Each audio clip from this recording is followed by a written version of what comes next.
Hello നമസ്കാരം. ഇന്നത്തെ നമ്മുടെ റെസിപ്പി എന്ന് പറയുന്നത് ചെമ്മീൻ ചെറിയുള്ളി റോസ്റ്റാണ്.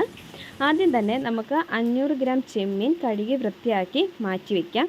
അതിലേക്ക് നമുക്ക് മുളക് പൊടി, അതായത് 1 ടേബിൾ സ്പൂൺ മുളക് പൊടിയും 1/4 ടീസ്പൂൺ മഞ്ഞൾപ്പൊടിയും കുറച്ച് ഉപ്പും, അതായത് ഞാൻ ഏകദേശം ഒരു 1/2 ടീസ്പൂണാണ് എടുത്തിരിക്കുന്നത്. അതിനുശേഷം അതിലേക്ക് ലൈം ജ്യൂസ് അല്ലെങ്കിൽ വിനാഗർ 1 ടീസ്പൂണും കൂടി ആഡ് ചെയ്ത് കൊടുത്ത് നമുക്കിതിനെ നന്നായിട്ടൊന്ന് മിക്സ് ചെയ്തെടുക്കാം. എന്നിട്ട് ഇതിനെ മാരിനേറ്റ് ചെയ്ത ഈ ചെമ്മീനെ നമുക്ക് ഒരു മണിക്കൂർ മാറ്റി വെച്ചതിന് ശേഷം ഒരു പാൻ എടുക്കുക. ആ പാനിലേക്ക് 5 table spoon cooking oil add ചെയ്ത് കൊടുക്കുക. ആ ഓയിൽ നന്നായിട്ട് ഒന്ന് ചൂടായി വന്നതിന് ശേഷം നമ്മൾ മാരിനേറ്റ് ചെയ്ത് മാറ്റി വെച്ചിരിക്കുന്ന ചെമ്മീൻ ഇതിലേക്ക് ഇട്ട് കൊടുക്കാം. അതിനെ നന്നായിട്ട് നമുക്കൊന്ന് ഫ്രൈ ചെയ്തെടുക്കാം. ഒരു 1/4 ഭാഗം ഫ്രൈ ചെയ്തെടുത്താൽ മതിയാവും. അതിനുശേഷം മറിച്ചിട്ടും നമ്മളിത് ഫ്രൈ ചെയ്തെടുക്കണം. കരിഞ്ഞു പോവാണ്ട് പ്രത്യേകം സൂക്ഷിക്കേണ്ടതാണ്. നമ്മൾ തീ അതനുസരിച്ച് കൺട്രോൾ ചെയ്ത് വെക്കണം.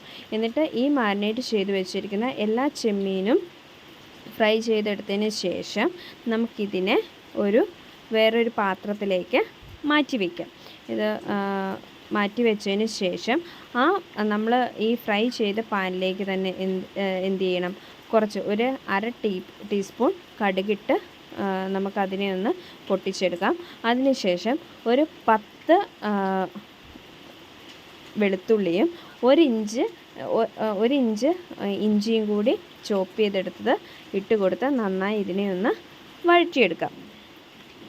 അതിനുശേഷം നമുക്കൊരു 25 ചെറിയുള്ളി അരിഞ്ഞതും കൂടി ഇതിലേക്ക് ആഡ് ചെയ്ത് കൊടുത്ത് അതും കൂടി നന്നായിട്ട് നമുക്കൊന്ന് വഴറ്റിയെടുക്കാം. ഈ വെളുത്തുള്ളി നന്നായിട്ട് വഴന്ന് വരാൻ വേണ്ടിയിട്ട് നമുക്ക് കുറച്ച് ഉപ്പും കൂടി ഇതിലേക്ക് ആഡ് ചെയ്ത് കൊടുക്കാം. ഞാൻ ഒരു 1/2 ടീസ്പൂൺ ഉപ്പാണ് ഇതിലേക്ക് ആഡ് ചെയ്ത് കൊടുത്തിരിക്കുന്നത്.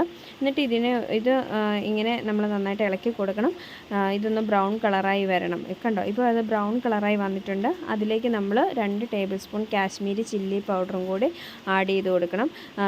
മുളക് പൊടി ആയതുകൊണ്ട് ഇത് ചിലപ്പോൾ നമുക്ക് തീയൊക്കെ കൂടിയിട്ടുണ്ടെങ്കിൽ കരിഞ്ഞു പോകാൻ ചാൻസ് ഉണ്ട്. അതുകൊണ്ട് തീ കൺട്രോൾ ചെയ്ത് വെക്കാൻ ശ്രദ്ധിക്കുക. അതിലേക്ക് നമുക്ക് ഒരു ടൊമാറ്റോ കൂടി ചോപ്പ് ചെയ്തും കൂടി ആഡ് ചെയ്ത് കൊടുത്ത് നന്നായിട്ട് അതിനെ ഒന്ന് വഴറ്റിയെടുക്കാം. ഈ ടൊമാറ്റോ ഒന്ന് വെന്ത് കിട്ടുവാൻ വേണ്ടിയിട്ട് നമുക്ക് ഇതിലേക്ക് ഒരു 1/2 കപ്പ് ചൂടുവെള്ളം കൂടി ആഡ് ചെയ്ത് കൊടുക്കാം. കണ്ടോ, നന്നായിട്ട് തിളച്ച് വരുന്നുണ്ട്. ഇനി ആ ചൂടുവെള്ളത്തിൽ കിടന്ന ആ ടൊമാറ്റോ നന്നായിട്ട് വെന്തോളും. അപ്പം അത് നന്നായിട്ടൊന്ന് ഇളക്കി കൊടുക്കുക. എന്നിട്ട് അതിലേക്ക് നമ്മൾ എന്ത് ചെയ്യണം, നമ്മൾ ഫ്രൈ ചെയ്ത് മാറ്റി വെച്ചിരിക്കുന്ന ചെമ്മീൻ ഇതിലേക്ക് ആഡ് ചെയ്ത് കൊടുക്കുക. കറിവേപ്പില ഒരു 2 തണ്ടും കൂടി ഇട്ട് കൊടുക്കുക. പിന്നെ കുറച്ച് ഗരം മസാലയും കുറച്ച് പെപ്പറും കൂടി ഇതിലേക്ക് ആഡ് ചെയ്ത് കൊടുത്ത് നന്നായിട്ട് ഇതിനെ ഒന്ന് ഇളക്കി കൊടുക്കണം. അതിനുശേഷം നമുക്ക് ഒരു 5 മിനിറ്റ് നമുക്കിതിനെ ഒന്ന് മൂടി വെച്ച് വേവിച്ചെടുത്തതിന് ശേഷം നമുക്കിതൊന്ന് തുറന്ന് നോക്കാം. ആഹാ, എന്താ അല്ലേ രസം! ഈ കാണുന്ന പോലെ തന്നെ നമുക്ക് കഴിക്കാനും നല്ല ടേസ്റ്റാണ്. ചപ്പാത്തിയുടെ കൂടെയും ചോറിൻ്റെ കൂടെയൊക്കെ നമുക്കിതിനെ ട്രൈ ചെയ്യാവുന്നതാണ്.